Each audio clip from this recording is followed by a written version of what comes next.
Peuple de Dieu, je vous bénis tous au nom tout-puissant de Jésus. Ce soir, j'aimerais bien qu'avant toute chose, nous puissions rendre gloire au Seigneur. Nous puissions recommander ces instants entre les mains du Seigneur. Tendre Père, je te supplie en ce moment de prendre le contrôle de toutes choses, de parler à ton peuple au travers de moi. Seigneur, que tu puisses toucher des cœurs et des âmes. Éternel, que tu transformes nos vies et que tu nous fasses grâce, que tu nous fasses du bien. Je voudrais, ô Éternel Dieu de gloire, que toute chose soit pour ta gloire. Au nom tout-puissant de Jésus, je t'ai ainsi prié. Amen. Je profite de l'occasion pour remercier l'évangéliste Prince Kouka qui nous a fait confiance et qui nous a fait cette faveur et qui nous a accordé ce privilège de nous tenir au-devant du peuple de Dieu. Ce soir, nous allons parler de la part du Seigneur. Nous disons que Jésus revient bientôt. Chères femmes, chers hommes, chers enfants, chers jeunes, jeunes filles comme jeunes garçons, cet événement te concerne personnellement. Nous allons lire en Matthieu 25, à partir du 1er verset jusqu'au 13e verset. Vous allez lire à la maison, j'espère, pour gagner le temps.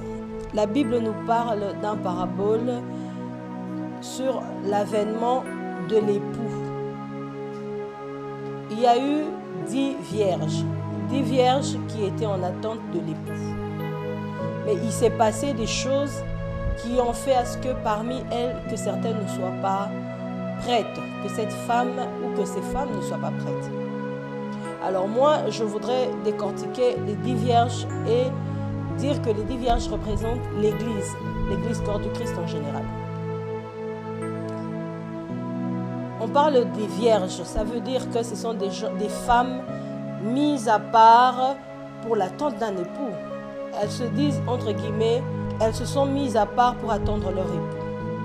Alors, je veux parler de deux catégories de personnages dans l'Église. Nous avons les vierges folles et les vierges sages. Dans notre Église actuellement, je dirais qu'il y en a qui se disent chrétiens à l'attente de l'époux, à l'attente de l'avènement du Christ pour la vie éternelle. Mais en réalité, l'Église en question ou la femme en question n'est pas du tout prête. Elle se dit mise à part pour Christ. Elle se dit qu'elle est à l'Église, mais en réalité, rien du tout de Christ en elle. C'est celle-là que moi, je catégorise dans la catégorie des femmes folles. Dans l'Église actuellement, il y a des femmes qui se permettent de tout faire. Elles se disent mises à part, mais le Saint-Esprit en elles n'a plus d'influence, n'a plus d'impact dans sa vie pour pouvoir l'aider à marcher conformément à la parole de Dieu parce qu'elle a déjà vexé le Saint-Esprit qui était en elle. Et le Saint-Esprit s'est retiré. Le manque du Saint-Esprit en elle, c'est ça le manque de l'huile dans la lampe. Je parlerai en général de l'Église. Toutes les 10 vierges étaient distraites. Elles s'étaient fatiguées et elles ont dormi.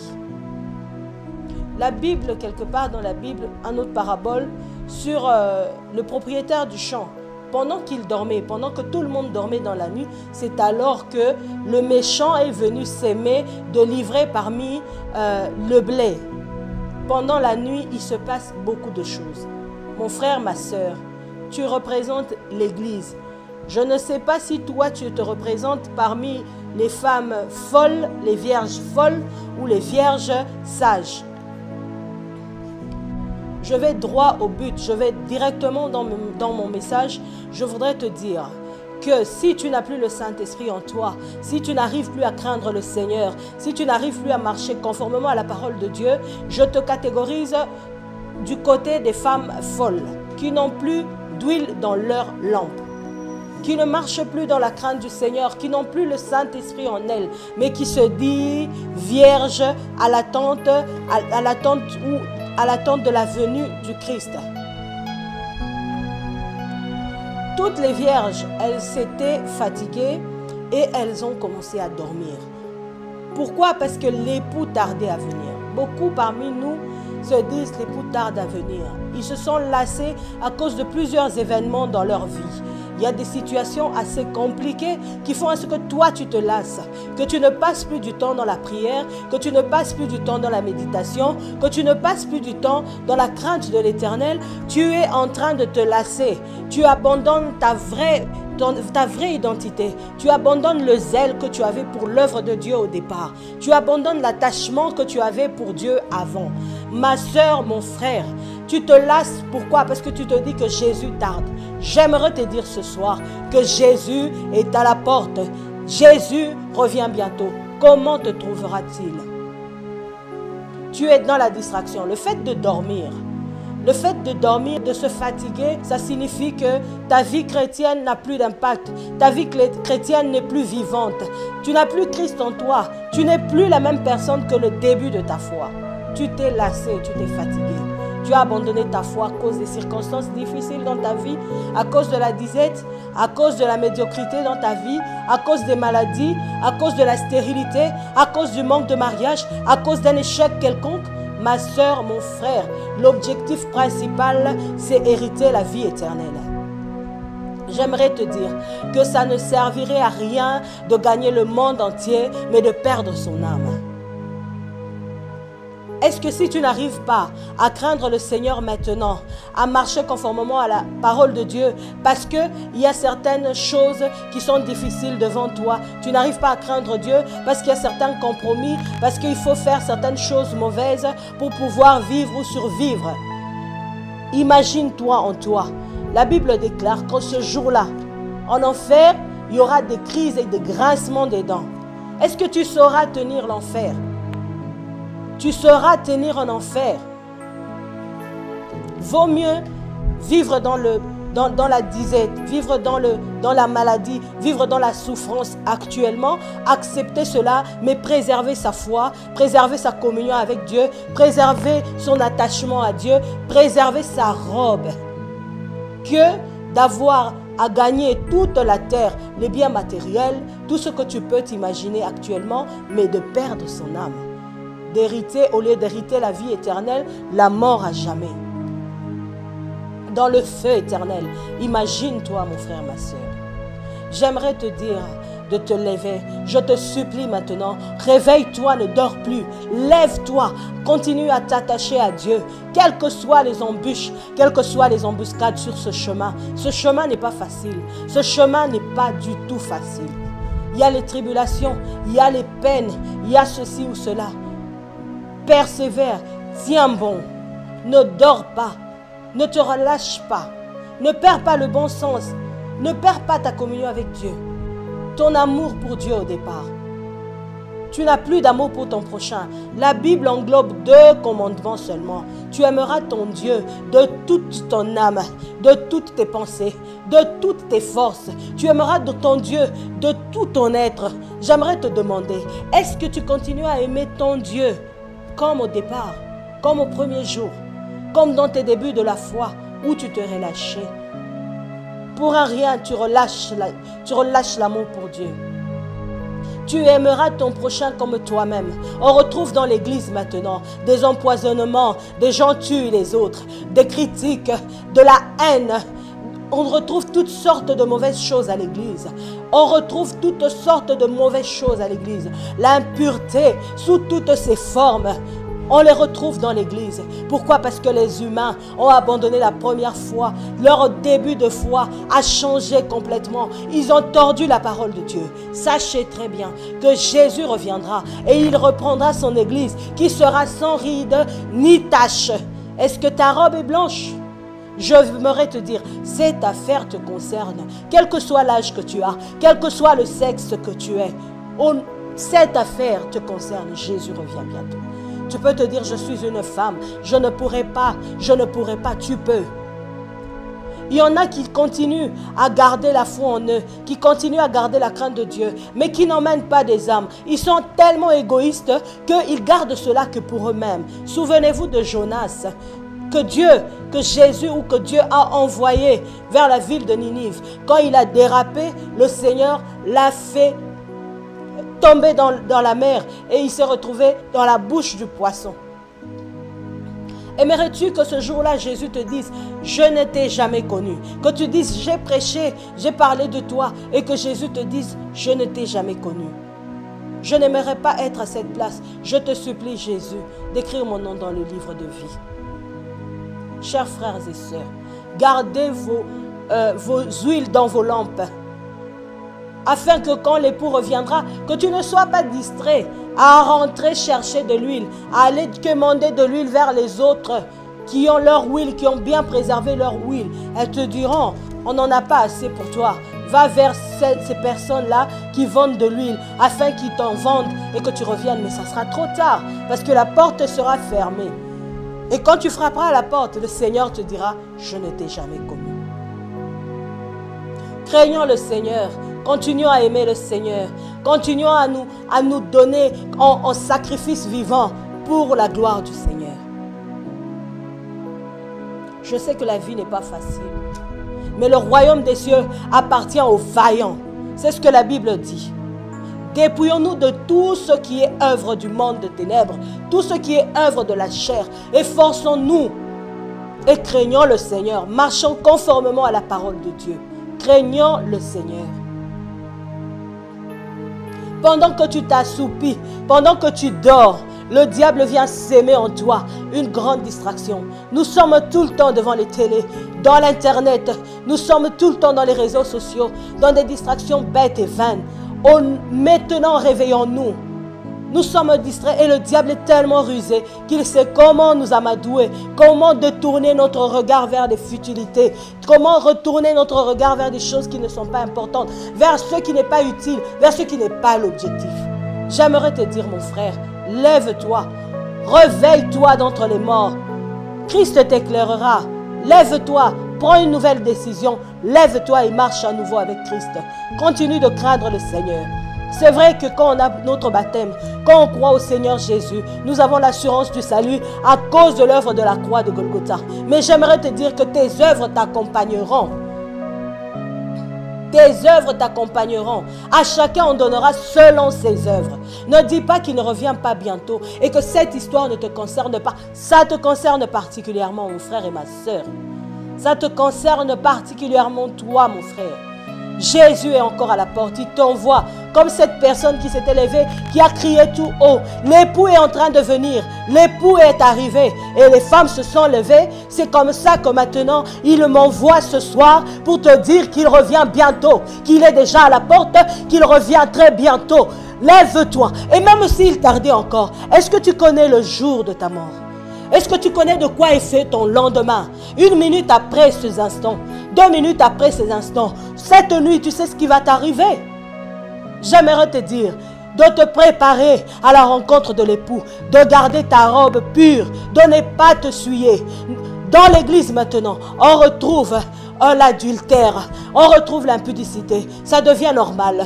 Beaucoup de choses impures, beaucoup de choses sales. On retrouve des gens, des homosexuels dans l'église. Ils se disent qu'ils sont dans l'église chrétienne. Ils se disent qu'ils se gardent purs, mais en réalité c'est de la folie. En réalité c'est le bon sens qui a quitté leur existence, qui a quitté leur raisonnement, qui a quitté leur âme, qui a quitté leur corps, leur esprit. J'aimerais te dire maintenant, lève-toi, réponds-toi, car les jours sont mauvais. Tous les signes qui montrent que Jésus est déjà à la porte et qu'il revient bientôt sont déjà manifestes. Mes frères et sœurs, ne pensez pas que la parole de Dieu c'est un mythe ou que c'est des histoires, parce que beaucoup pensent que quand on leur dit Jésus revient bientôt et qu'il tarde encore, c'est parce qu'il te donne du temps pour changer ta vie. Il te fait toute la grâce possible pour que tu ne rates pas le ciel. J'aimerais que nous puissions lire dans Apocalypse 22, 12, au verset 12. Le chapitre 22, au verset 12. La Bible déclare, « Voici, je viens bientôt, et ma rétribution est avec moi pour rendre à chacun selon qu'est son œuvre. » La parole de Dieu est vraie. et elle est vie. La parole de Dieu ne se repent pas. La parole de Dieu ne se contredit jamais. Jésus revient bientôt, mes frères et mes sœurs. Que tes œuvres soient pures. Que tes œuvres soient pures aux yeux de l'Éternel. Repentons-nous, changeons nos vies, craignons le Seigneur, marchons conformément à la parole de Dieu. Craignons le Seigneur, mes frères et sœurs. Marchons conformément à la parole de Dieu. Beaucoup se sont lassés, beaucoup se sont assoupis et ont commencé à dormir. Ils rêvent même. Vous êtes une femme, vous n'avez plus le temps en prière. Vous savez que c'est vous qui tenez les vies de vos enfants. Vous n'avez plus du temps pour la prière. Vous n'avez plus du temps pour la méditation. Vous vivez comme vous le voulez. Vous n'avez plus du temps pour le Seigneur. Vous êtes dans beaucoup de distractions. Toujours occupé. Le travail vous prend tout le temps.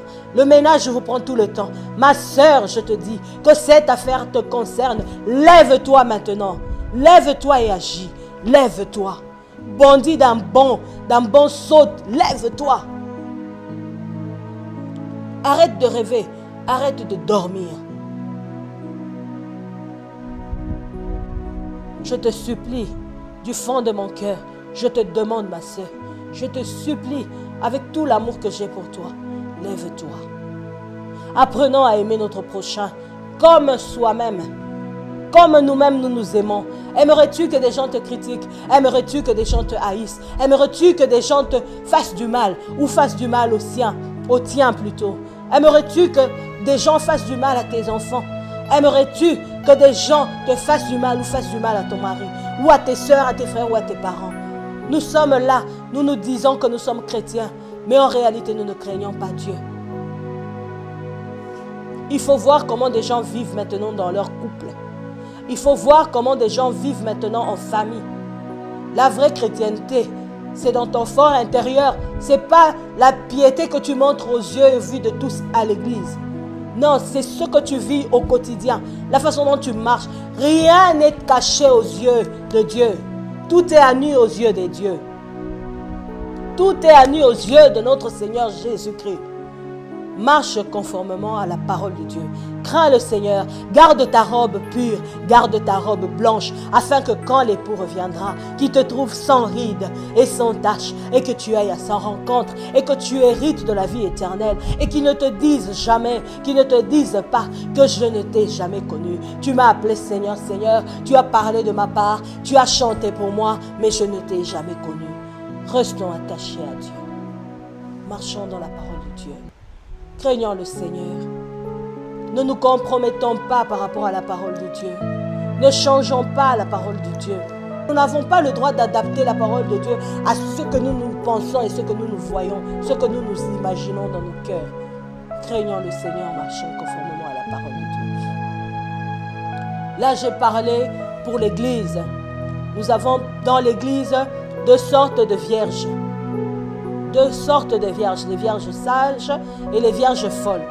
Pour les sages, elles se sont quand même endormies, bien qu'elles avaient gardé leur huile dans les lampes.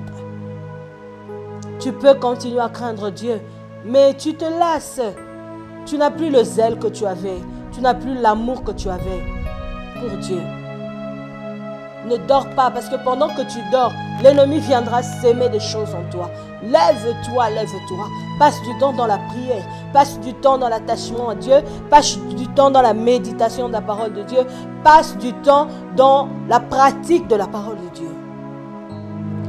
Pour ceux-là qui ne connaissent pas Jésus-Christ, j'aimerais te dire, mon frère et ma soeur, toi qui me suis en ce moment, quel que soit le canal par lequel tu me suis, que ce soit à la télé, que ce soit par Divine Connexion, ou que ce soit par Facebook, WhatsApp, ou je ne sais pas, YouTube, j'aimerais te dire que le chemin, c'est Jésus-Christ. La vérité, c'est Jésus-Christ. Et la vie éternelle, c'est Jésus-Christ. Donne ta vie au Seigneur. Ne te pose pas mille et une questions.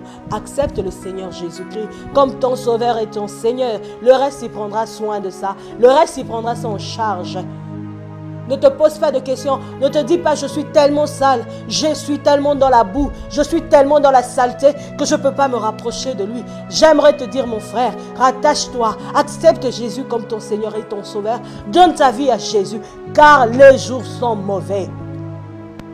Les jours sont mauvais, Jésus revient bientôt. Et même s'il tardait encore, j'aimerais te dire que maintenant nous voyons par-ci, par-là, tout le monde est en train de mourir. Avant, on pouvait s'imaginer que c'est seulement les vieillards. Maintenant, on remarque que c'est plus la jeunesse qui part. Tu ne connais pas le jour, ni l'heure de sa venue, ni l'heure de son retour. À ce jour-là, ça sera trop tard, mon frère et ma soeur. Tu ne connais pas de quoi est fait demain pour ta vie. Lève-toi maintenant, donne ta vie à Jésus. J'aimerais qu'ensemble nous puissions prier. Que nous puissions prier sous deux volets. Pour ceux-là qui ont déjà accepté le Seigneur Jésus mais qui se sont relâchés, repentons-nous sincèrement, demandons au Seigneur de nous pardonner, de laver encore notre vêtement, de laver encore nos robes et de nous aider à rester purs devant sa face. Et forçons-nous, marchons dans la crainte du nom de Jésus, dans la crainte du nom de l'Éternel. Pour ceux-là qui n'ont pas encore cru au Seigneur Jésus, j'aimerais maintenant que tu donnes ta vie au Seigneur Jésus. Quels que soient tes faibles mots, dis-lui seulement, Jésus, je te donne ma vie. Je te donne ma vie, prends le contrôle de ma vie. Sois mon Seigneur et mon Sauveur, mon unique Seigneur et mon unique Sauveur. Et le reste, lui-même, il sait comment il le fera. Prions au nom de Jésus.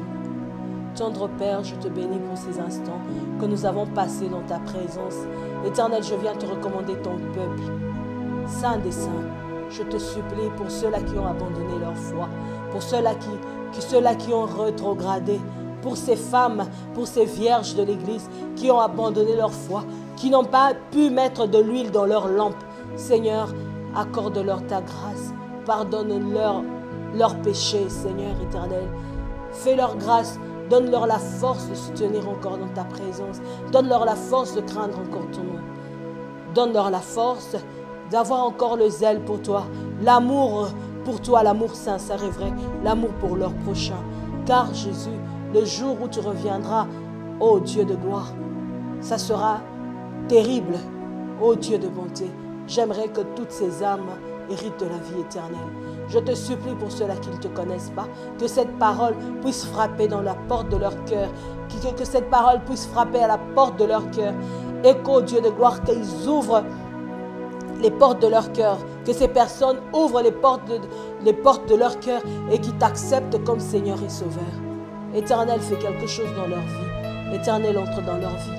Prends le contrôle, sois le guide et le seul maître de leur vie. Au nom tout-puissant de Jésus-Christ, nous t'avons ainsi prié et nous disons tous Amen. Gloire au Seigneur. Gloire au Seigneur, soyez tous bénis. Puissant de Jésus.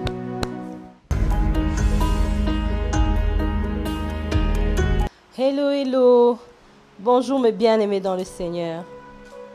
Moi, c'est maman Gisèle Elka, chanteuse chrétienne, servante de l'Éternel. Aujourd'hui, j'aimerais que nous puissions parler de ma petite vie avec Jésus. En fait,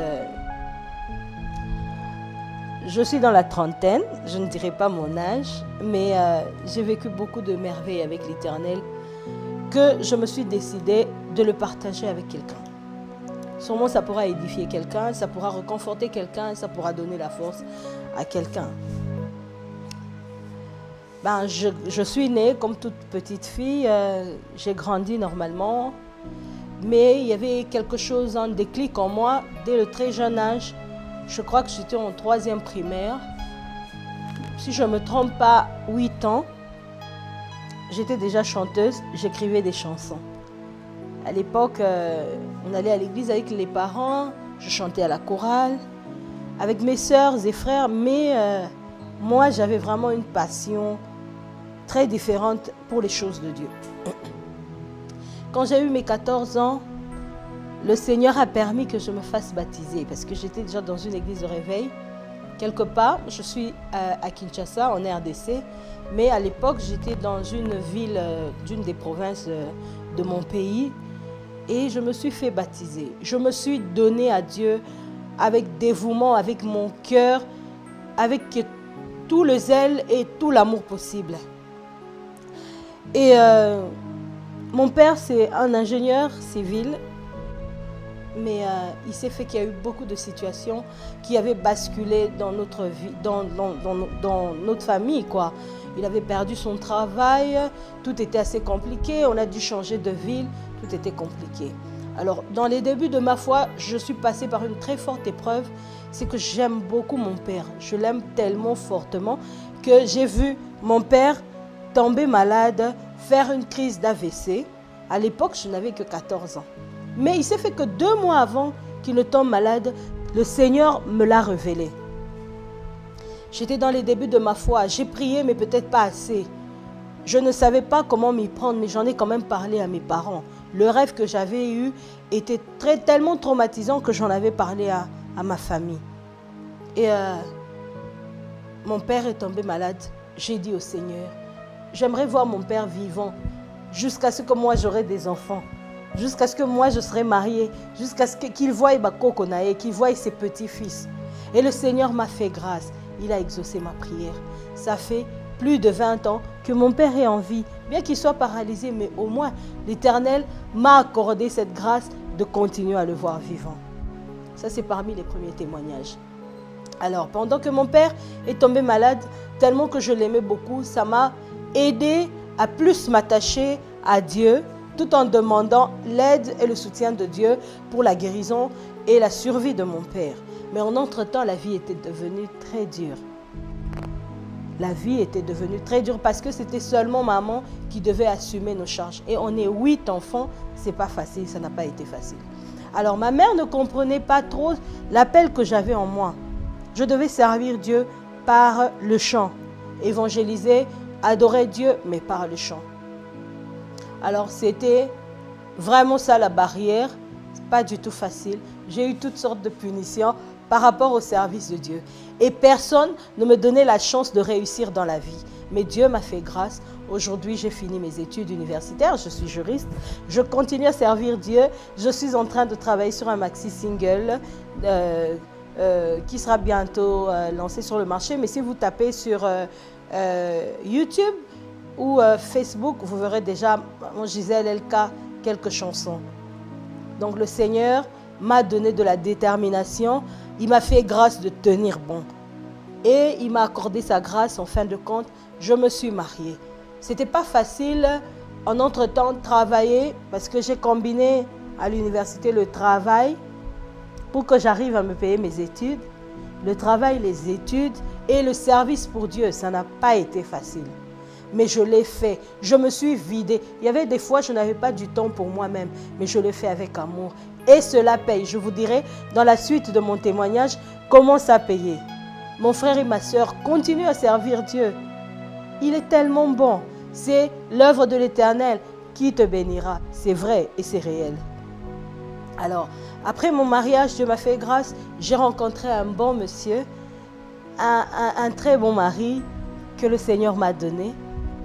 Et pour avoir des enfants, là encore, le diable s'est levé pour me combattre. Et ça a été vraiment très dur pour moi. Chaque fois que j'avais une grossesse, elle devait soit partir ou être un œuf clair, donc une grossesse non évolutive. Je crois que les médecins ou les infirmiers ou tous ceux qui sont du corps médical comprennent de quoi je parle. Ça s'est répété plusieurs fois. Je ne dirai pas le nombre parce que plusieurs commencent à partir de 2. Mais j'ai fléchi mes genoux. J'ai dit, Seigneur, tu es le Dieu de ma jeunesse. J'ai consacré ma vie pour toi. Souviens-toi de moi. Par ta grâce, pas par mes mérites, mais par ta grâce. Et l'Éternel s'est souvenu de moi. Il m'a donné maintenant 2 filles, Israël et Johanna. Des belles filles, des jolies filles que le Seigneur m'a données et je le bénis pour cela. J'aimerais partager avec toi ce témoignage parce que peut-être tu te lasses.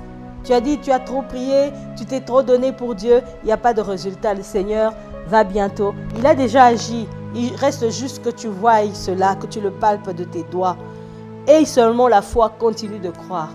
Je vous bénis encore au nom tout-puissant de Jésus. Ciao.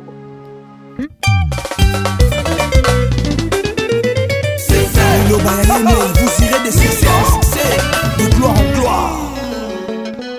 Lorsque nous travaillons, nous travaillons. Mais lorsque nous prions, Dieu travaille pour nous. C'est ça qui est la vérité. ingénieur de son Junior Kadia Studio Maxi Media. Remonte-moi ça. On y va.